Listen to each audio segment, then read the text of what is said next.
নবুয়তের পূর্বে রাসূল আকরাম সাল্লাল্লাহু আলাইহি সাল্লাম কোন ধর্ম পালন করতেন? গুরুত্বপূর্ণ প্রশ্ন। নবুয়তের পূর্বে আমাদের প্রিয় নবী সাল্লাল্লাহু আলাইহি সাল্লামের ধর্ম কি ছিল? যদি বলেন যে কোন ধর্ম অনুসরণ করতেন না, তাহলে নাউজুবিল্লাহ উনি কি ধর্মহীন ছিলেন নাকি? উনি নবী হয়েছেন কত বয়সে? 40 বছর বয়সে। তাহলে 40 বছর বয়স মানে তো জীবনের মূল টাইমটা প্রায়। তো 40 বছর পর্যন্ত উনি নিজে তো নবী ছিলেন না, উনি নবী হয়েছেন তারপরে।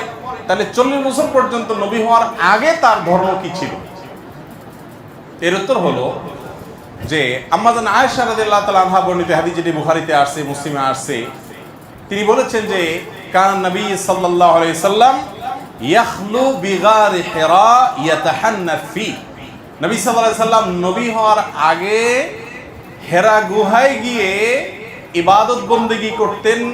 ইয়াতাহান্নাফ এর তরজমা ইবনে হাজার আসকালানী রাহিমাহুল্লাহ অনেকে বলেছেন ইয়াতাহান্নাফ, অর্থাৎ ইব্রাহিম আলাইহিস সালামের যে দ্বীন হানিফ ছিল, ওই দ্বীন হানিফের উপরে তিনি অটল থাকতেন, অবিচল থাকতেন।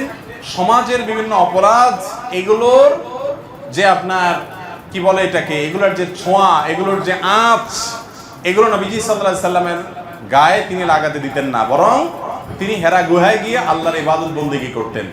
ইব্রাহিম আলাইহিস সালামের যে মিল্লাত ছিল, মিল্লাতে ইব্রাহিমী যেটাকে বলা হয়, এই মিল্লাতে ইব্রাহিমের উপরে নবী করিম সাল্লাল্লাহু আলাইহি সাল্লাম ছিলেন। তাহলে তার নবুয়তের আগের যে সময়টা, এই সময়টাতে তার যে দিন ছিল, এটা ছিল দিন ইব্রাহিম। কোন দিন ছিল? তার বাবা পূর্বপুরুষ ইব্রাহিম আলাইহিস সালামের দিন এবং মিল্লাতের উপরে ছিলেন, এবং সেই মিল্লাত, সেই আকীদা এবং সেই ইমানের উপরে থেকে তিনি গারে হেরায় গিয়ে আল্লাহ তাআলার জিকির, আল্লাহর স্মরণ, দোয়া করতেন। নবী করিম সাল্লাল্লাহু আলাইহি সাল্লাম মক্কায় জন্ম হয়েছে, তার মক্কায় বড় হয়েছেন, 40টা বছর নবী হওয়ার আগ পর্যন্ত এখানে কাটিয়ে দিয়েছেন।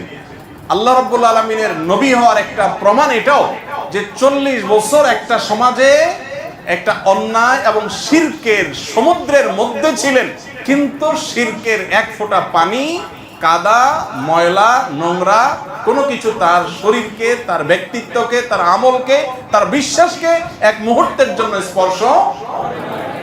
এটা সম্ভব শুধুমাত্র তার বেলাতে, যাকে রক্ষা করেছেন স্বয়ং আল্লাহ।